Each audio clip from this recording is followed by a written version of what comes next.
بچانے کے لیے باندھا تھا، جیسے دیکھ کر لگتا تھا کہ گھر والوں نے اسے بچانے کے لیے باندھا ہوگا۔ ان میتوں کو آگ لگائی گئی تھی۔ اب یہ نہیں پتا کہ آگ کس ٹائم لگی تھی، جان نکلنے سے پہلے یا بعد میں، لیکن آگ لگا دی گئی تھی۔ یہ بات ثابت کی کیونکہ دیکھنے سے ہی پتہ چل رہا تھا کوئی اتنا ظالم کیسے ہو سکتا ہے۔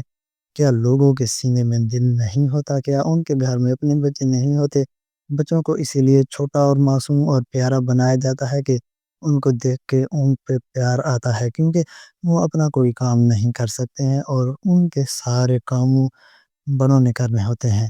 لیکن یہاں پر ایسے بے بس بچوں کے ساتھ یہ سب کرنا، کیونکہ بچے تو بے بس ہوتے ہیں، ان کو تو معاشرے کے بارے میں کچھ پتہ ہی نہیں ہوتا کہ جہاں پہ کیسے کیسے لوگ بیٹھے ہیں۔ اس طرح ہم نے کس سے بچنا ہے، کیا کرنا ہے، کون سے ٹائم پہ کون سی مصلحت استعمال کرنے کی، کون سا جھوٹ بول رہا ہے، ان بیچاروں کو کیا پتہ ہوا؟ تو من کے سچے ہوتے ہیں اور سیدھی سیدھی باتیں کرتے ہیں۔ میری آنکھیں بھر آئیں، لیکن میں نے آنسو روک لیے کیونکہ مجھے مضبوط بننا تھا۔ اہلکار مجھے دیکھ رہے تھے، علاقے کے لوگ بھی جمع ہو چکے تھے اور ان کی آنکھوں میں سوال تھے۔ وہ جاننا چاہتے تھے کہ ان کے علاقے میں یہ کیا ہو رہا ہے، کون ہے جوان کے بچوں کو نشانہ بنا رہا ہے۔ میں نے فوراً جائے وقوع کو سیل کرنے کا حکم دیا اور فوراً نظر ٹیم کو بلا لیا، ارد گرد کے گھروں سے معلومات اکٹھی کرنے کا حکم دیا اور خود وہاں بیٹھ گیا تھا کہ ہر چیز کا جائزہ لے سکوں۔ اس لمحے مجھے نہ بھوک کا احساس تھا، نہ پیاس کا، اور نہ ہی کسی چیز کی پرواہ تھی۔ صرف یہ جاننے کی تڑپ تھی کہ یہ بچیاں کون تھیں اور ان کے ساتھ سب کس نے کیا اور کیوں کیا۔ بیوی بار بار کال کر رہی تھی، مگر میں نے فون سائلنٹ کر دیا تھا کیونکہ میں جانتا تھا کہ اب میرا وقت ان بچیوں کا تھا جو اب اس دنیا میں نہیں تھیں، اور ان کے لیے مجھے انصاف لانا تھا۔ یہ سب کچھ اس کے ذرا اچانک اور دل دہلانے دینے والا تھا کہ میں خود کو سنبھال نہیں پا رہا تھا، لیکن میں نے خود سے وعدہ کیا کہ جب تک ان مجرموں کو نہیں پکڑوں گا چین سے نہیں بیٹھوں گا۔ یہ کیس اب صرف ایک فائل نہیں رہا تھا، یہ میرے دل کا بوجھ بن چکا تھا جسے میں ہر حال میں اتارنا تھا۔ ان دنوں ہمارے تانے میں ایک شخص آیا تھا جس کی حالت بہت خراب تھی۔ اس کی آنکھوں کے نیچے سیاہ حلقے تھے، چہرہ زرد ہوا تھا اور کپڑے مٹی سے آٹے ہوئے تھے۔ اس نے اندر آ کر ایک سانس لیا اور پھر دھیرے سے کہا کہ انسپکٹر صاحب، میری 2 بیٹیاں لاپتہ ہو گئی ہیں۔ یہ سنتے ہی میں چونک گیا کیونکہ بچیوں کی گمشدہ میرے لیے ایک سنجیدہ معاملہ ہوتا ہے۔ میں نے اسے بیٹھنے کا کہا اور پانی منگوایا۔ وہ بیٹھے ہی رونے لگا اور کہنے لگا کہ کل شام سے میری بچیاں غائب ہیں، ان کی عمر 7 اور 8 سال ہے۔ اگر گھر کے باہر کھیلنے گئی تھی لیکن واپس نہیں آئی۔ میں نے سپاہی کو اشارہ کیا کہ اس کی بات سن کر مکمل تفصیل نوٹ کرے، لیکن ساتھ ہی میں نے اسے بتایا کہ ابھی 24 گھنٹے مکمل نہیں ہوئے، اس لیے قانونی طور پر گمشدگی کی رپورٹ درج نہیں کی جا سکتی۔ ہاں، ہم یہ معلوم ریکارڈ میں رکھ لیتے ہیں اور اگر کوئی اطلاع ملتی ہے تو فوراً اطلاع دی جائے گی۔ اس نے ہاں میں سر ہلایا اور کہا کہ میں نے تو رات سے پورے محلے میں ڈھونڈ لیا ہے، رشتہ داروں کے گھروں میں دیکھا ہے، مدرسے، اسکولوں، گلی محلوں، ہر جگہ جا چکا ہوں۔ اب سمجھ نہیں آ رہا کہاں جاؤں، کیا کروں۔ ہم نے اس کا نام، پتہ اور نمبر نوٹ کر لیا تھا۔ وہ بہت پریشان دکھائی دیتا تھا، بار بار ہاتھ جوڑ کر کہہ رہا تھا کہ بس اگر کوئی اطلاع ملے تو مجھے بتا دیجیے گا۔ وہ کچھ دیر بیٹھا اور پھر چپ چاپ واپس چلا گیا۔ اس کی نظریں دروازے پر جمی رہیں، جیسے اب بھی امید ہو کہ کوئی اگر کہے گا کہ بچیاں مل گئی ہیں، لیکن ایسی کوئی خبر نہ آئی۔ اس وقت ہم کچھ نہیں کر سکتے تھے کیونکہ قانون کا تقاضا تھا کہ 24 گھنٹے کے بعد ہی گمشدگی کی باقاعدہ رپورٹ درج کی جائے گی، لیکن دل میں کہیں ایک خلش رہ گئی تھی کہ شاید ہمیں کچھ اور کرنا چاہیے تھا، شاید ہم اس کا دکھ اس وقت نہیں سمجھ سکے تھے۔ اب جب میں صبح اس بوری والے واقعے کی جگہ پر کھڑا تھا اور ان بچیوں کی عمریں اور شکلیں ذہن میں آ رہی تھیں تو مجھے اس شخص کی باتیں یاد آنے لگیں جس نے آ کر اپنی 2 بیٹیوں کی گمشدگی کی دہائی دی تھی، اور میں نے اندازہ لگایا کہ وہی بچیاں ہو سکتی ہیں کیونکہ جو عمر اس نے بتائی تھی وہی عمر ان بچیوں کی بھی لگ رہی تھی اور ان کے حلیے بھی ویسے ہی تھے جیسے اس نے بیان کیے تھے۔ لیکن ابھی تصدیق ضروری تھی کیونکہ یہ بہت حساس مرحلہ تھا۔ پوسٹ مارٹم ہونا تھا، لاشوں کو سٹور میں رکھوانا تھا اور فورنزک ٹیم نے بھی اپنے نمونے لیے تھے۔ اب بچیوں کی میتیں پولیس کی تحویل میں تھیں۔ ہم انہیں فی الحال ان کے اہل خانوں کے حوالے نہیں کر سکتے تھے کیونکہ قانون کے تحت اور تفتیشی عمل کے تحت ہمیں کچھ مراحل پورے کرنے تھے تاکہ بعد میں کیس مضبوط رہے اور کوئی قانونی کم نہ رہ جائے۔ لیکن ایک باپ کو اطلاع دینا کہ اس کی بیٹیاں اس کی حالت میں ملی ہیں، یہ سب سے مشکل کام تھا۔ میں نے تھانے واپس گیا اور وہاں بیٹھ کر تمام گمشدگی کی رپورٹیں چیک کروائیں، مگر ایسی کوئی رپورٹ موجود نہیں تھی جس میں 2 بچیوں کا ذکر ہوا۔ البتہ ہمارے ریکارڈ میں اس آدمی کا نام، نمبر اور بیان ضرور درج تھا جو کل آیا تھا اور اپنی بیٹیوں کی بابت ہم سے پوچھ کر گیا تھا۔ میں نے اس کا نمبر نکلوایا اور فون اپنے سامنے رکھ دیا۔ دیر تک گھورتا رہا، دل چاہ رہا تھا کہ فون نہ اٹھاؤں، دل چاہ رہا تھا کہ کوئی اور یہ کام کر دے، کیونکہ میں ایک باپ کو یہ خبر نہیں دینا چاہتا تھا کہ اس کی کلیاں بجھا چکی ہیں، اس کی بچیاں اب کبھی واپس نہیں آئیں گی۔ میں نے فون اپنے ایک ماتحت کو دیا اور کہا کہ تم اس کو کال کرو، لیکن بات بہت نرمی سے کرنا اور اسے سیدھے سیدھے سب مت بتانا، بس اتنا کہنا کہ تھانے آ جائے، کچھ ضروری بات کرنی ہے، اور زیادہ تفصیل فون پر نہ دینا۔ وہ بھی پریشان ہو گیا، اس کے چہرے کا رنگ اڑ گیا، کہنے لگا سر یہ تو بہت مشکل ہے، لیکن میں سمجھتا ہوں کہ کرنا تو ہے۔ اس نے کال کی اور نرمی سے بات کی، اس آدمی کو بلایا اور تقریباً آدھے گھنٹے بعد وہ تھانے پہنچ گیا۔ اس کی حالت وہی تھی جو کل تھی، بلکہ اس سے بھی بدتر لگ رہی تھی۔ اس کی آنکھیں سرخ تھی جیسے رات بھر رو رہا ہو، کپڑے اور زیادہ گندے ہو چکے تھے اور وہ پاگل خاموش ہو کر بیٹھا تھا۔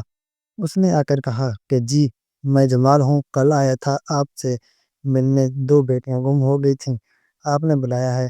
میرے پاس الفاظ نہیں تھے کہ میں اسے کیا کہوں، مجھے لگا کہ اس لمحے میری زبان بند ہو گئی ہے۔ میرے دل میں ایک طوفان تھا، ایک درد تھا جو میرے گلے تک آ کر رک گیا تھا۔ میں نے اس کی آنکھوں میں دیکھا تو لگا کہ وہ خون خود جان چکا ہے کہ کوئی بری خبر ہے، کیونکہ اس کی آنکھوں میں ایک عجیب سا خوف اور ایک ٹوٹا ہوا حوصلہ جھلک رہا تھا۔ میں نے بڑے آرام سے اس کو وہ بات بتائی جسے سننے کے بعد شاید کوئی بھی باپ ہوش میں نہ رہ سکے۔ میں نے دھیرے سے کہا کہ ہمیں 2 بچیوں کی لاش ملی ہیں اور ہم یہ سمجھتے ہیں کہ وہ تمہاری بیٹیاں ہو سکتی ہیں۔ اور اس نے پہلے تو مجھے غور سے دیکھا جیسے اس نے میری بات سمجھ نہ آئی ہو، اور پھر جیسے ہی حقیقت اس کے ذہن میں تک پہنچی تو وہ ایسی چیخ مار کر رونے لگا جیسے کوئی چھوٹا بچہ رو رہا ہو۔ وہ دونوں ہاتھوں سے اپنا چہرہ چھپا کر نیچے بیٹھ گیا اور ہچکیاں لینے لگا۔ اس کی آواز میں ایسا درد تھا کہ وہاں کھڑے ہر شخص کی آنکھ نم ہو گئی۔ وہ بار بار یہی کہہ رہا تھا کہ میری بیٹیاں، میری عائشہ، میری مریم کہاں ہیں، میری بیٹیاں کہاں ہیں۔ میں نے اسے دلاسا دیا، میں نے اسے سمجھانے کی کوشش کی کہ تم دیکھ سکتے ہو، لیکن اگر تمہارے اندر ہمت نہیں ہے تو بے شک مت دیکھو، کیونکہ یہ منظر آسان نہیں ہوگا۔ وہ بار بار اپنے ہاتھ مل رہا تھا، بار بار سر جھٹک رہا تھا جیسے خود کو یقین دلانے کی کوشش کر رہا ہو کہ ایسا نہیں ہو سکتا، لیکن ہم سب جانتے تھے کہ ایسا ہو چکا ہے، اور اب جو کچھ ہونا ہے وہ بہت تلخ ہے، بہت کٹھن ہے۔ میں نے اس سے کہا کہ ابھی بہت سارے معاملات ہیں جنہیں دیکھنا ہے، اور سب سے پہلا مرحلہ یہ ہے کہ مجھے تمہارے ساتھ تمہارے گھر چلنا ہے تاکہ ہم یہ جان سکیں کہ گھر میں کون کون ہے، بچیاں کس وقت باہر گئیں، کس کے ساتھ گئیں، واپس کیوں نہ ہی آئیں، اور ان کی ماں کیا جانتی ہے، تمہارے رشتہ دار کون ہیں، کس سے دشمنی ہو سکتی ہے، اور وہ سوال جو ہمیں حقیقت کے قریب لے جا سکتا ہے۔ میں نے اس سے پوچھا کہ ان کی ماں زندہ ہے، کیا وہ گھر پہ ہے؟ تو وہ روتے ہوئے بولا کہ ہاں ان کی ماں ہے، گھر پہ ہی ہے۔ یہ سن کر میرا دل اور بھی بوجھل ہو گیا کہ ایک ماں پر کیا بیتے گی جب اسے معلوم ہوگا کہ اس کی گود اجڑ گئی ہے۔ میں نے اس کے کندھے پہ ہاتھ رکھا اور اسے پانی پلایا، پھر ہم نے اسے کہا کہ بچیوں کی میتیں ہم نے دیکھ لی ہیں اور تم دور سے دیکھ لو، لیکن قریب مت جانا کیونکہ تم برداشت نہیں کر سکو گے۔ اس نے تھوڑی دیر بعد دور سے ایک نظر ڈالی اور پھر آنکھیں بند کر لیں۔ اس کے ہاتھ پھر سے لرزنے لگے، وہ اپنے دل کو سنبھالنے کی ناکام کوشش کر رہا تھا، لیکن ایسی کیفیت میں کون سنبھل سکتا ہے۔ میں نے گاڑی نکلوائی اور اسے ساتھ بٹھایا، راستے بھر وہ خاموش رہا، یا کبھی سوار صرف بیٹیوں کے نام لیتا اور پھر خاموش ہو جاتا۔ میں بھی کچھ نہیں بول رہا تھا کیونکہ کچھ لمحے ایسے ہوتے ہیں جن میں الفاظ بے معنی ہو جاتے ہیں، جن میں صرف خاموشی ہی دکھ کی زبان بنتی ہے۔ اس کا جسم بار بار لرزتا تھا اور وہ شیشہ سے باہر دیکھا جاتا تھا، جیسے ہر گلی، ہر درخت سے اپنی بیٹیوں کو ڈھونڈ رہا ہو۔ کچھ دیر بعد ہم اس کے گھر پہنچے۔ گھر بالکل سادہ سا تھا، نہ کوئی پکی دیوار، نہ کوئی بڑی عمارت۔ باہر کی دیوار کے ساتھ پینافلیکس کا ایک پردہ لٹکا ہوا تھا جس پہ دروازے کے طور پر استعمال کیا گیا تھا۔ اسے سے اندازہ ہو رہا تھا کہ یہ لوگ زیادہ خوشحال نہیں ہیں، بلکہ عام سے غریب لوگ ہیں جن کے لیے زندگی کی ضروریات بھی ایک خواب جیسی ہوتی ہیں۔ جیسے ہی ہم گھر میں داخل ہوئے تو دو چھوٹے بچے کھیلتے ہوئے ہمیں نظر آئے۔ ایک بچہ 2.5 سال کا لگ رہا تھا اور دوسرا 4 سال کے قریب تھا۔ وہ دونوں کسی کھلونے کے پیچھے بھاگ رہے تھے، لیکن جب انہوں نے ہمیں دیکھا تو دم رک گئے اور باپ کی طرف بھاگے۔ انہوں نے کچھ کہنا چاہا، لیکن باپ نے انہیں گود میں اٹھانے کے بجائے بس سر پہ ہاتھ پھیرے، جس سے اس کے اندر اب کچھ کرنے کی ہمت نہیں رہی تھی۔ گھر کے ایک کونے میں ایک عورت بیٹھی تھی، جس میں ہمیں دیکھتے ہی سفید دوپٹہ درست کیا اور کہنے لگی کہ میں اس کی بیوی کی بہن ہوں، وہ اندر کمرے میں ہے۔ اور تب تک اسے کچھ نہیں پتا۔ وہ کہنے لگی کہ ہم سمجھتے تھے کہ شاید بچیاں کہیں کھیلنے گئی ہوں، تھوڑی دیر میں واپس آ جائیں گی، لیکن وہ واپس نہیں آئیں۔ ہمیں اندر بٹھایا گیا۔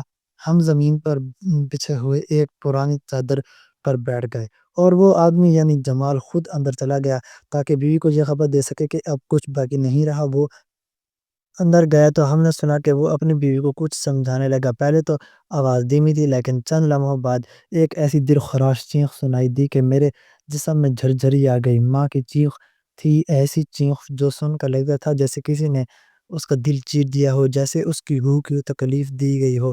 پھر اس کے رونے کی آواز آنے لگی، ایسی رونے کی آواز جیسے کوئی اپنا سب کچھ لٹا بیٹھا ہو۔ میری نظریں نیچے جھک گئیں اور میرا دل بوجھل ہو گیا۔ ہم نے اس ماں کو ابھی تک نہیں دیکھا تھا، لیکن اس کی آواز نے ہمیں بتا دیا تھا کہ وہ کیسا محسوس کر رہی ہے، وہ کیسے تڑپ رہی ہے۔ اندر سے وہ ماں ایک ایک چیخ میں اپنی ساری زندگی کا درد نکال رہی تھی، اور ہم باہر بیٹھے صرف سن سکتے تھے، کیونکہ ہمارے پاس وہ طاقت نہیں تھی کہ ہم اس کا دکھ بانٹ سکتے۔ اس وقت جو دکھ اس کے اندر تھا وہ صرف ایک ماں ہی جان سکتی تھی جو اپنی اولاد کو کھو بیٹھی ہو۔ میرا دل کر رہا تھا کہ میں سب کچھ چھوڑ دوں، باہر نکل جاؤں اور اس ماں کے لیے کوئی ایسا جملہ تلاش کروں جو اسے تھوڑا سا سکون دے سکے، لیکن ایسی کوئی بات نہیں ہوتی جو اولاد کے جانے کے بعد ماں کو تسلی دے سکے۔ حقیقت بڑی ہی بے رحم ہوتی ہے، اور جب وہ سامنے آتی ہے تو انسان کی ساری طاقت ختم ہو جاتی ہے۔ تبھی تو اس حقیقت کہتے ہیں۔ میں گھر کے صحن میں بیٹھا تھا، سامنے دیوار کے ساتھ ایک پرانا سا بینچ پڑا تھا، اسی پر میں نے خود کو ڈھیر کیا۔ اندر سے اب بھی عورت کی اور رونے کی آوازیں آ رہی تھیں، لیکن آہستہ آہستہ، جیسے تھک گئی ہو یا جیسے رونے سے آواز بھی جواب دے گئی ہو۔ میں نے آسمان کی طرف دیکھا اور پھر اپنی نظریں بند کر لیں، اور اچانک میرے دل میں ایک تیز سا درد اٹھا۔ ایک لمحے کے لیے میری سانس رک گئی اور میرا ماضی میرے سامنے آنے لگا، وہ ماضی جسے میں اکثر یاد نہیں کرتا تھا، مگر آج نہ جانے کیوں وہ سب کچھ اتنی شدت سے یاد آنے لگا تھا جیسے کل کی بات ہو۔ مجھے اپنا یقین نہیں آ رہا تھا۔ ہمارا بھی ایک چھوٹا سا گھر تھا، ماں باپ تھے جو ہم تینوں بہن بھائی پر جان دیتے تھے۔ میں سب سے بڑا تھا، میرے بعد دو بہنیں تھیں، ایک مجھ سے 2 سال چھوٹی تھی اور دوسری 5 سال چھوٹی تھی۔ ہم سب مل کر کھیلا کرتے تھے، گلی میں بھاگتے تھے، کبھی کبھار جھگڑا بھی ہو جاتا تھا، لیکن اس کے بعد فوراً صلح ہو جاتی تھی۔ ماں کبھی کسی کو مارتی نہیں تھی، بس آواز اونچی کر کے کہہ دیتی تھی کہ اب بہت ہو گیا، آ کے بیٹھ جاؤ۔ باپ کبھی سختی سے بات نہیں کرتا تھا، بس شام کو گھر آتے ہی سب کو سینے سے لگا لیتا تھا۔ ہمیں لگتا تھا کہ ہم دنیا کے سب سے خوش نصیب بچے ہیں، کیونکہ ہمارے ماں باپ ہمیں بہت چاہتے تھے، ہمیں کبھی کسی کی چیز کی کمی محسوس نہیں ہوئی۔ وہ الگ بات ہے کہ ہمارے پاس کوئی بڑے کھلونے نہیں ہوتے تھے، نہ اچھے کپڑے، نہ ہی کوئی شاندار سہولتیں، مگر جو کچھ بھی تھا وہ محبت سے بھرا ہوا تھا۔ مجھے یاد ہے ایک دن شام کا وقت تھا، ہم سب گھر کے باہر کھیل رہے تھے۔ میری چھوٹی بہن جو سب سے لاڈلی تھی اچانک غائب ہو گئی۔ پہلے تو ہم سب نے سوچا کہ شاید وہ کسی گلی میں کھیلنے چلی گئی ہے، لیکن جب آوازیں دینے پر بھی وہ نہ آئی تو ہم پریشان ہو گئے۔ ماں نے آسمان سر پر اٹھا لیا، چیخیں مار مار کر رونے لگی۔ محلے والوں کو بلایا گیا، میرے باپ نے موٹر سائیکل نکالی اور آس پاس کے سب گھروں میں پوچھنے لگا۔ میں خود کو بھی اتنا چھوٹا تھا کہ میرے ہاتھ پاؤں کانپنے لگے تھے۔ مجھے لگا تھا کہ شاید وہ کبھی واپس نہیں آئیں گی، شاید کوئی اسے لے گیا ہے، شاید کچھ ہو گیا ہے۔ دل میں خوف تھا، بے چینی تھی، پریشانی تھی۔ ہم سب ادھر ادھر بھاگ رہے تھے، کہیں سے کوئی خبر نہیں آ رہی تھی۔ گھنٹہ بھر گزر گیا لیکن بہن کا کچھ پتہ نہ چلا۔ ماں بار بار یہی کہہ رہی تھی کہ میری بچی کہاں گئی، کہاں چلی گئی، اس نے کبھی باہر کا راستہ نہیں دیکھا، وہ کیسے جا سکتی ہے، کہیں کوئی اغوا تو نہیں کر گیا، کیا کیا ہوگا اس کے ساتھ۔ باپ کا چہرہ زرد ہو چکا تھا، اس کی آنکھوں میں وہ کیفیت میں آج تک نہیں بھولا۔ وہ خاموشی سے ارد گرد کے گھروں کے دروازے کھٹکھٹا رہا تھا، جیسے آواز دینے سے کوئی معجزہ ہو جائے گا، جیسے کہیں سے ہماری بہن دوڑتی ہوئی واپس آ جائے گی۔ پھر کچھ دیر بعد محلے کی ایک آنٹی نے آ کر کہا کہ آپ کی بیٹی تو ہماری بچی کے ساتھ ہمارے گھر میں کھیل رہی تھی، وہ تھک گئی تھی اور سو گئی تھی۔ یہ سنتے ہی میرے ماں بھاگتی ہوئی ان کے گھر گئی۔ تھوڑی دیر کے بعد وہ عورت دوبارہ آئی، اس کے آنسو اب بھی بہہ رہے تھے، چہرہ سوجا ہوا لگ رہا تھا اور ہنوز رنجی ہوئی تھی، اور وہ بار بار اپنے دوپٹے سے آنکھیں صاف کر رہی تھی۔ میں نے جب پہلی نظر اس پر ڈالی تو مجھے حیرت ہوئی، کیونکہ وہ عورت بظاہر زیادہ عمر کی نہیں لگ رہی تھی، حالانکہ اس کے 4 بچے تھے۔ عام طور پر جس عورت کے 4 بچے ہوں، اس کی تھکن اس کے چہرے پر لکھی ہوتی ہے۔ چہرے کی جھریاں اور آنکھوں کے نیچے سائے سب کچھ بتا دیتے ہیں کہ وہ کتنے برسوں سے ماں ہے اور کیسے زندگی کے دن گزار رہی ہے۔ لیکن اس عورت کے چہرے پر وہ سب کچھ نہیں تھا۔ میں نے اس بات کو زیادہ اہمیت نہیں دی، کیونکہ ایسے سوال بعد میں تفتیش میں اٹھائے جاتے ہیں۔ فی الحال میرا مقصد اس ایک ابتدائی بیان لینا تھا۔ میں نے اسے ایک پرانی کرسی پر بٹھایا اور سامنے بیٹھ گیا۔ کاغذ قلم میرے ہاتھ میں تھے اور میری آنکھیں اس کے چہرے پہ کو غور سے دیکھ رہی تھیں۔ میں نے کہا کہ بتاؤ کیا ہوا تھا، کیسے بچیاں غائب ہوئیں؟ اس نے سر جھکایا اور نرم لہجے میں بولی کہ وہ تو بس 20 روپے لے کر قریبی دکان پر گئی تھی اور پھر واپس نہیں آئیں۔ ہم نے کچھ دیر انتظار کیا اور پھر میں نے اپنے شوہر کو بتایا کہ بیٹیاں واپس نہیں آئیں۔ وہ فوراً بھاگے اور شام تک محلے میں تلاش کرتے رہے۔ جب کہ کچھ پتہ چلا تو ہم رپورٹ درج کروانے تھانے گئے، لیکن وہاں سے ہمیں کہا گیا کہ 24 گھنٹے کے بعد رپورٹ درج ہوگی۔ اس نے بس اتنا ہی کہا، اس کے بعد وہ خاموش ہو گئی۔ یہ بیان بہت مختصر تھا، اس میں نہ کوئی تفصیل تھی، نہ کوئی جذبات، نہ ہی وہ بے چینی جو ایک ماں اپنے بچوں کے غائب ہونے پر دکھاتی ہے۔ میں پولیس والا تھا اور ہمیں چہروں کی زبان سکھائی جاتی ہے۔ فیس ریڈنگ ایک ایسا ہنر ہے جو ہر انسپیکٹر کو آنا چاہیے، کیونکہ اگر ایک پولیس والا چہرے نہ پڑھ سکے تو وہ سچ اور جھوٹ کے بیچ فرق کیسے کرے گا؟ میں نے زندگی میں بے شمار مجرموں کے چہرے پڑھے تھے۔ میں نے ان کی جھوٹ، ان کی باتوں کے اندازہ اور ان کی آنکھوں میں چھپی کہانیاں کو جانتا تھا۔ اس عورت کے چہرے پر ایک عجیب سا سکون تھا جو غیر فطری تھا۔ اس کی باتیں میرے دل کو نہیں لگ رہی تھیں۔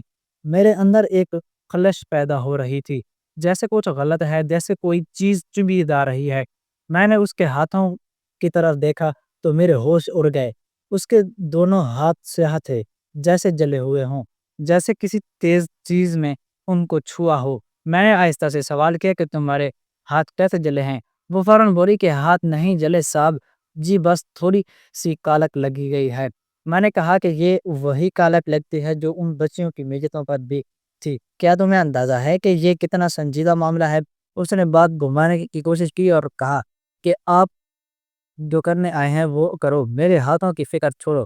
اس کی زبان میں تلخی تھی، اس کا لہجہ تیز تھا، جو ایک پریشان ماں کے لیے غیر معمولی تھا۔ میں نے اس کے شوہر کی طرف دیکھا اور کہا کہ اسے کہو کہ خدا کے ہاتھ دھو کے آئے۔ جمال نے بھی شاید کچھ محسوس کیا تھا۔ اس نے فوری کہا کہ جو انسپیکٹر صاحب کہہ رہے ہیں وہ جا کر کراؤ، ہاتھ دھو کے آؤ۔ خاموشی سے وہ اندر چلی گئی۔ کچھ دیر بعد جب وہ واپس آئی تو اس کے ہاتھ پر اب بھی وہی کالک لگی ہوئی تھی۔ میں نے دیکھا کہ وہ دھلنے کے باوجود بھی مکمل نہیں گئی تھی۔ میں نے کہا کہ اب سچ سچ بتاؤ کہ یہ کالک کیسے لگی تمہارے ہاتھوں پر؟ اگر یہ صرف معمولی گندگی ہوتی تو پانی سے صاف ہو جاتی۔ اس کی زبان بند ہو گئی، وہ کچھ نہ بولی، اس کا چہرہ زرد ہو گیا، اس کی آنکھیں ادھر ادھر دیکھنے لگیں، جیسے دماغ میں بہانے ڈھونڈ رہی ہو، جیسے کچھ یاد کرنے کی کوشش کر رہی ہو لیکن کچھ سمجھ نہ آ رہا ہو۔ جمال بھی حیران تھا، وہ کہنے لگا کہ تمہارے ہاتھ کب جلے؟ تم نے تو مجھے بتایا ہی نہیں۔ میں نے اس کی طرف دیکھا اور کہا کہ تم سمجھتے ہو کہ تمہاری بیوی کی ہر بات تمہیں معلوم ہے، مگر حقیقت یہ ہے کہ جب انسان کے دل میں کوئی بوجھ ہو تو وہ سب کچھ بتاتا۔ جمال سب پکڑ کر بیٹھ گیا، وہ حیرت میں تھا، اس کی آنکھیں کھلی کی کھلی رہ گئی تھیں۔ میں باہر کھڑے سپاہی کو آواز دی اور کہا کہ لیڈی کانسٹیبل کو فوراً اندر بھیجو۔ تھوڑی دیر بعد ایک جوان اور مستعدی سی کانسٹیبل اندر آئی۔ میں نے اس کے قریب جا کر آہستہ سے کہا کہ اس عورت کو فوری حراست میں لے لو اور انٹروگیشن شروع کرو، ابھی کے لیے بس اندر کے کمرے میں لے جاؤ اور کسی کو پتہ نہ چلے کہ ہم کیا کر رہے ہیں۔ جیسے ہی وہ عورت کھڑی کی گئی اس کے قدم کانپنے لگے۔ جمال فوراً اٹھا اور کہنے لگا، صاحب جی یہ کیا کر رہے ہیں؟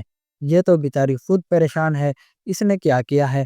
میں نے اس کی طرف دیکھا اور دھیرے سے کہا کہ جمال ابھی کچھ کہنا قبل از وقت ہے، لیکن ہمیں سب سے پہلے یہ جاننا ضروری ہے کہ تمہاری بیوی کے ہاتھ کیسے جلے ہیں، کیونکہ وقوع کی نوعیت ایسی ہے کہ جس شخص نے لاشوں کو بری میں ڈالا ہوگا اسی کے ہاتھ ضرور متاثر ہوئے ہوں گے۔ میری یہ بات سن کر جمال ایسے زمین پر بیٹھ گیا جیسے اس کے پیروں کے نیچے سے زمین نکل گئی، اس کی نظریں خالی ہو گئی تھیں، جیسے وہ ایک لمحے میں برسوں کا غم سہ چکا ہو۔ وہ کچھ سمجھ نہیں پا رہا تھا۔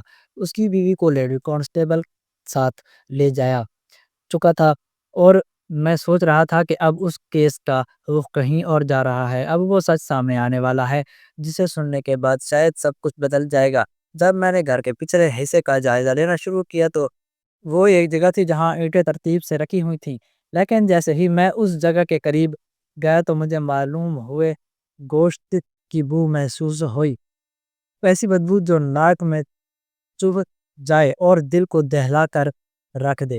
میں نے اپنے ماتحتوں کی طرف دیکھا اور پھر جمال کی طرف رخ کیا اور کہا، یہ جگہ کیا ہے؟ یہاں پر کیا ہوتا ہے؟ جمال پہلے تو تھوڑا ہچکچایا، پھر بولا کہ صاحب جی یہاں کچھ نہیں ہوتا، بس پہلے ہم نے ایک کتا رکھا ہوا تھا، اس کا گھر بنایا ہوا تھا، لیکن جب کتا مر گیا تو ہم نے اس کی جگہ اینٹیں رکھ دیں اور وہ جگہ بند پڑی ہے۔ میں نے فوراً کہا کہ اینٹوں کو ہٹاؤ، مجھے یہاں کچھ ٹھیک نہیں لگ رہا۔ خضر فوراً آگے بڑھا اور باقی پولیس والے بھی اس کے ساتھ مل گئے۔ جمال بھی گھبراہٹ میں ان کے ساتھ لگ گیا اور جیسے ہی ان لوگوں نے وہ اینٹیں ہٹانا شروع کی تو نیچے سے ایک کھلی ہوئی زمین نکل آئی اور اس زمین سے ابھی تک گرمائش محسوس ہو رہی تھی، جیسے یہاں پر کوئی دیر پہلے ہی آگ جلائی گئی ہو اور شاید کچھ جلا بھی ہو۔ میں نے زمین کو چھوا تو وہ واقعی گرم تھی۔ مجھے اپنے تجربے سے یہ بات فوراً سمجھ آ گئی کہ یہ کام اسی گھر میں ہوا ہے، لاشیں کہیں اور سے لا کر نہیں رکھی گئیں بلکہ اسی جگہ وہ کام ہوا ہے جس نے پورے شہر کو ہلا کر رکھ دیا تھا۔ میرے اندر جیسے ہی یہ بات پختہ ہوئی میں نے پیچھے پلٹ کر دیکھا تو وہ عورت جو جمال کی سالی تھی، یعنی اس کی بیوی کی بہن، وہ جلدی جلدی ایک کمبل میں لپٹے بچے کو اٹھا کر گھر سے نکلنے کی تیاری میں تھی۔ میں نے فوراً آواز لگائی کہ اس کو روکو، یہ کچھ چھپانے کی کوشش کر رہی ہے۔ میرے کانسٹیبلز نے فوراً اس کا راستہ روک لیا اور اسے پکڑ کر میرے سامنے لا کر کھڑا کیا۔ وہ اب رونے لگی تھی، اس کی حالت دیکھ کر لگتا تھا کہ وہ ڈری ہوئی ہے، خوف زدہ ہے اور اس کے دل میں کوئی نہ کوئی بات چھپی ہوئی ہے۔ میں نے سختی سے پوچھا کہ تم بھاگنے کی کوشش کیوں کر رہی تھی اور اس بچے کو کہاں لے جا رہی تھی؟ وہ کہنے لگی کہ صاحب جی مجھے معاف کر دیں، میں سب کچھ بتاتی ہوں، میں نے کچھ نہیں کیا لیکن سب کچھ جانتی ہوں۔ وہ میری بہن ہے، نہ اس نے یہ سب کچھ کیا ہے، یہ دونوں لڑکیاں اس کی اپنی بیٹیاں نہیں تھیں، یہ جمال کی پہلی بیوی کی بیٹیاں تھیں اور وہ ان کو بالکل پسند نہیں کرتی تھی۔ ہمیشہ کہتی تھی کہ میں اپنے بچے پالوں یا کسی اور کی اولاد کو سنبھالوں۔ اس کو ہر وقت شکایت رہتی تھی کہ یہ لڑکیاں اسے بد دعا دیتی ہیں، بدتمیزی کرتی ہیں، اور وہ کہتی تھی کہ میں نے کیا قصور کیا ہے جو مجھے کسی اور کی بیٹیوں کو پالنا پڑ رہا ہے۔ اور جب اس نے خود بچے پیدا کیے، خاص طور پر جب اس کے دو بیٹے ہوئے، تو پھر وہ اور بھی بد دل ہو گئی اور لڑکیوں سے اور اس نے دل میں یہ طے کر لیا کہ ان کو کسی نہ کسی طرح ختم کر دینا ہے۔ میں اس عورت کے منہ سے یہ سن کر سکتے میں آ گیا، کیونکہ مجھے تو ابھی تک یہی بتایا جا رہا تھا کہ یہ عورت بیچاری ہے، اس کے بچے گم ہو گئے ہیں اور وہ شوہر کے ساتھ مل کر بیٹیوں کو ڈھونڈ رہی ہے، مگر حقیقت اس کے بالکل برعکس نکلی۔ میں نے فوراً جمال کی طرف دیکھا، جواب تک خاموش کھڑا تھا۔ میں نے سختی سے پوچھا کہ تم بتاؤ یہ دونوں لڑکیاں کس کی تھیں؟ اس نے آہستہ سے کہا، صاحب جی یہ میری پہلی بیوی کی بیٹیاں تھیں۔ میں نے پوچھا کہ تمہاری پہلی بیوی کہاں ہے؟ تو وہ کہنے لگا کہ اس کو میں نے اس کے میک کے بھیج دیا تھا، وہ بڑی زبان دراز تھی، ہر وقت لڑکی تھی اور صرف بیٹیاں ہی پیدا کرتی جا رہی تھی، اس لیے میں نے اس سے طلاق دے دی، لیکن اس کو الگ کر دیا اور پھر دوسری شادی کر لی، اور اللہ کا شکر ہے کہ دوسری بیوی سے مجھے 2 بیٹے ہو گئے، تو میں نے پہلی بار بیوی کو بیٹیوں سے بھی ملنے نہیں دیا۔ 4 سال ہو گئے ہیں ان کو ان کی ماں کی شکل تک نہیں دیکھی۔ میں نے غصے سے اس کی طرف دیکھا اور کہا تم کتنے بے رحم انسان ہو، تم نے ایک ماں کو اپنی بیٹیوں سے جدا کر دیا اور پھر انہیں ایسی عورت کے سپرد کر دیا جو انہیں انسان ہی نہیں سمجھتی تھی۔ تمہیں کیا لگا تھا کہ وہ ان کا خیال رکھے گی؟ تم خود شریک ہو جرم ہو، تمہاری بیوی نے جو ظلم کیا وہ اپنی جگہ، لیکن تم نے ماں کی ممتا کو ختم کر دیا، تم نے بچیوں سے ان کی ماں کو چھین لیا اور اب وہ کبھی بھی اپنی ماں کو دیکھ نہیں پائیں گی کیونکہ وہ اب اس دنیا میں نہیں رہیں۔ میں نے اپنے ساتھیوں سے کہا کہ فوراً اس عورت کو گرفتار کرو اور اسے قتل کے مقدمے میں شامل کرو کیونکہ وہ کسی رعایت کی مستحق نہیں ہے، وہ ماں ہے، لیکن ایسی ماں جو کسی اور کی بیٹیوں کو اس لیے ختم کر دے کہ وہ اس کے اپنے بچے نہیں ہے، وہ عورت نہیں، وہ درندہ ہے، وہ درندوں کے ساتھ قانونی کو سخت سے پیش آنا چاہیے۔ میں نے جمال سے کہا کہ تمہیں بھی ہم نظر میں رکھیں گے کیونکہ تم بھی برابر کے قصوروار ہو۔ جب جمال کی آنکھوں سے آنسو بھی ختم ہو چکے تھے، اس کے چہرے پر ندامت تو بھی تھی، لیکن وہ ندامت کسی کام کی نہیں تھی کیونکہ جو نقصان ہو چکا تھا وہ ناقابل تلافی تھا۔ اب ہم سب نے فیصلہ کیا کہ ان بچیوں کی حقیقی ماں کے پاس جانا ہے تاکہ اسے بتایا جا سکے کہ اس کی بیٹیاں اب اس دنیا میں نہیں رہیں۔ ہم نے گاڑی نکالی اور اس پتے پر روانہ ہو گئے جو جمال نے ہمیں دیا تھا۔ راستے میں میرا دل بہت بوجھل ہو رہا تھا، مجھے بار بار یہی خیال آ رہا تھا کہ اس ماں پر کیا گزرے گی جب وہ یہ سنے گی کہ اس کی بیٹیاں جو اس سے زبردستی چھینی گئی تھیں اب کبھی اس کے سینے نہیں لگے سکیں گی، کبھی اس کے ہاتھوں سے نوالا نہیں کھا سکیں گی، کبھی اس کی آنچل میں منہ چھپا کر نیند نہیں کریں گی۔ یہ خبر سنانا میرے کیریئر کا سب سے مشکل کام تھا۔ میں نے بہت لاشیں دیکھی تھیں، بہت سانحے دیکھے تھے، لیکن کسی ماں کو اس کی بیٹیوں کی موت کی خبر دینا ایک ایسا لمحہ تھا جیسے الفاظ میں بیان نہیں کیا جا سکتا۔ میں نے آسمان کی طرف دیکھا اور دل میں دعا کی کہ یا اللہ اس ماں کو صبر دے جس میں 4 سال اپنی بیٹیوں کی آواز تک نہیں سنی، اور اب جب ان کی خبر ملنے لگی ہے تو وہ بھی ایسی جو دل چیر دینے والی ہے۔ یہ لمحہ بہت سنگین تھا اور میرے قدم بھاری ہو چکے تھے، لیکن سچ بتانا اور انصاف دلانا میرا فرض تھا اور میں یہ فرض ہر حال میں پورا کرنا چاہتا تھا کیونکہ اگر ہم سچ کو چھپا لیں تو پھر ہم اور مجرموں میں کیا فرق رہ جائے گا۔ ہم لوگ جب اس ٹوٹے پھوٹے پرانے سے مکان میں پہنچے تو دن کافی نکل چکا تھا، سورج کی روشنی ہر چیز کو چمکا رہی تھی، لیکن اس گھر میں اندھیرا ہی اندھیرا تھا، دکھ کا اندھیرا، غم کا اندھیرا اور وہ اداسی کا ایک ایسا پہاڑ تھا جو اسے چھوٹے سے صحن پہ ٹوٹا پڑا تھا۔ ہم گیٹ سے اندر داخل ہوئے تو سامنے ہی 2 بوڑھے انسان بیٹھے تھے، ایک عورت جو کہ نانی تھی اور ایک مرد جو کہ نانا تھا۔ دونوں کے چہروں پہ مایوسی اور غربت کی جھریاں تھیں، ان کے جسموں پر پرانے اور دھلے ہوئے مگر جگہ جگہ سے پھٹے ہوئے کپڑے تھے، ان کے ہاتھوں میں راشا تھا اور ان کے نظریں زمین پہ جمی ہوئی تھیں جیسے صدیوں سے وہ کسی کا انتظار کر رہے ہوں۔ جب ہم قریب پہنچے تو نانی نے ہم پر نظریں اٹھائیں اور ان کی آنکھوں میں امید کی چمک تھی کہ شاید اب کوئی خبر آئی ہو بیٹیوں کی، شاید کوئی ملاقات ہو سکے، شاید کوئی خوشی کی خبر ہو۔ لیکن میں جب تھوڑا اور آگے بڑھا اور سامنے جا کر ان کے قریب بیٹھا تو میری حالت بھی عجیب سی ہو گئی تھی۔ میں کوئی لفظ منہ سے نکال ہی نہیں پا رہا تھا، بس خاموشی سے ان کو دیکھتا جا رہا تھا۔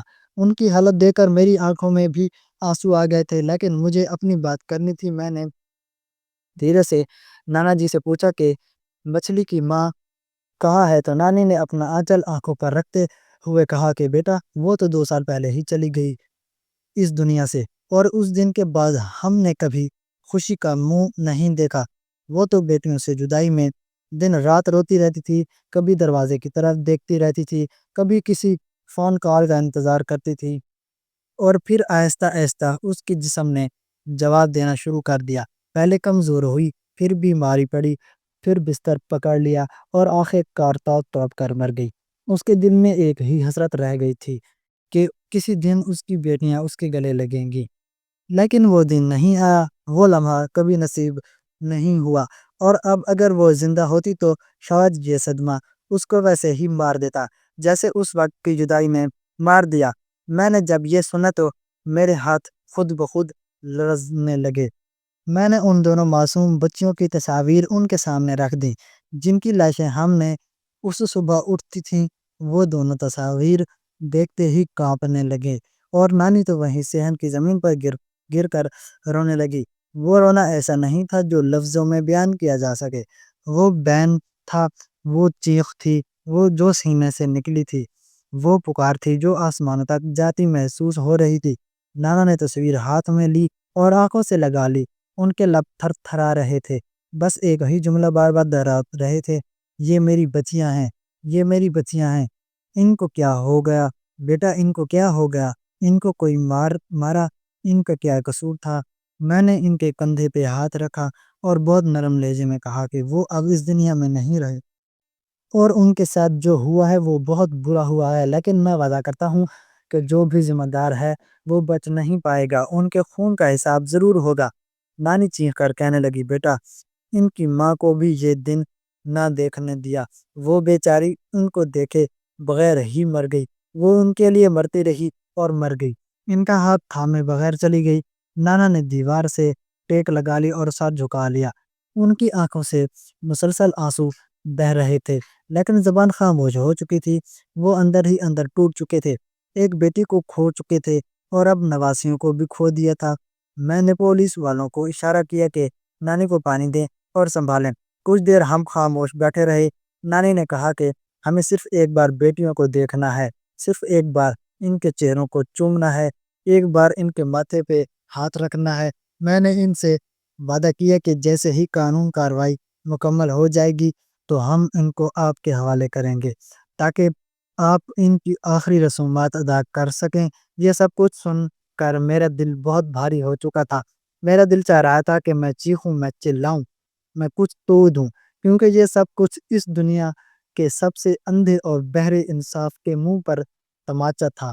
ایک عورت صرف اس لیے ماری گئی کیونکہ وہ بیٹا نہیں پیدا کر سکی، اور بچیاں صرف اس لیے ماری گئیں کیونکہ وہ بیٹے نہیں تھیں، اور ماں صرف اس لیے مر گئی کیونکہ اسے بیٹیوں سے ملنے نہ دیا گیا۔ تو کون سا انصاف ہے یہ؟ کون سی شرافت ہے؟ کون سا دین ہے جو ایسی زیادتی کو برداشت کرے؟ میں نے اپنے دل میں طے کر لیا کہ اب اگر کوئی راضی نہ ہوا تو میں خود اس کے خلاف عدالت میں کھڑا ہوں گا۔ میں نے کہا کہ چونکہ جمال کی بیوی سورا نے یہ جرم کیا ہے اور اگر جمال باپ ہونے کے ناطے معافی بھی دے تو بھی پولیس خود اس کیس کی مدعو بنے گی، کیونکہ بچیاں اب کچھ کہنے کے قابل نہیں اور ان کے لیے ہمیں لڑنا ہوگا۔ وہ ہمارے لیے امانت تھی اور ہم ان کی حفاظت نہ کی تو کم سے کم ان کی موت کا حساب تو چکانا ہوگا۔ میں واپس تھانے لوٹنے لگا تو نانی نے آواز دے کر کہا کہ بیٹا ایک بات کہنا چاہتی ہوں۔ میں نے رو کر ان کی طرف دیکھا تو انہوں نے کہا کہ بیٹیاں معصوم ہوتی ہیں، ان کی قدر کرو، ان سے بڑا خزانہ کوئی نہیں، اور اگر اللہ کسی کو بیٹیاں دے تو اس پہ فخر کریں، نہ کہ شرمندہ ہو۔ یہ کہتے ہوئے انہوں نے دونوں ہاتھ دعا کے لیے اٹھائے اور خاموشی سے نکل آیا۔ میرے دل میں ایک درد تھا، خلش تھی جو کبھی شاید ختم نہ ہو سکے، لیکن میں ارادہ کر لیا تھا کہ ان بچیوں کو صرف ضرور انصاف دوں گا اور ان کے قاتل کو ضرور اس کی سزا دلواؤں گا، تاکہ دنیا کے کسی سورا کو یہ ہمت نہ ہو کہ وہ اپنی سوتیلی بچیوں کو مٹی کے نیچے دفن کر دیا پھر اینٹیں رکھ کے دے جیسے کوئی بیکار شے ہو، جیسے بوجھ ہو، جیسے اتار پھینکا ہو۔ یہ کہانی اب میرے لیے محض ایک کیس نہیں تھی، یہ میرے ضمیر کا سوال تھی، میری انسانیت کا امتحان تھی، اور میں نے دل ہی دل میں قسم کھا لی تھی کہ میں ہار نہیں مانوں گا۔ ان بچیوں کے لیے، ان کی نانی کے لیے، ان کے مرنے والی ماں کے لیے اور اس ہر عورت کے لیے انصاف لاؤں گا جو صرف بیٹی پیدا کرنے کی سزا بھگت رہی ہے اور جن کے لیے یہ معاشرہ اب بھی پتھر دل بیٹھا ہے۔ ہماری آج کی کہانی آپ کو کیسی لگی؟ کمنٹ باکس میں اپنی رائے کا اظہار ضرور کریں اور ہمارے چینل شیپ سٹوریز کو سبسکرائب کر دیں۔ تو ملتے ہیں ایک نئی کہانی کے ساتھ۔ اللہ حافظ۔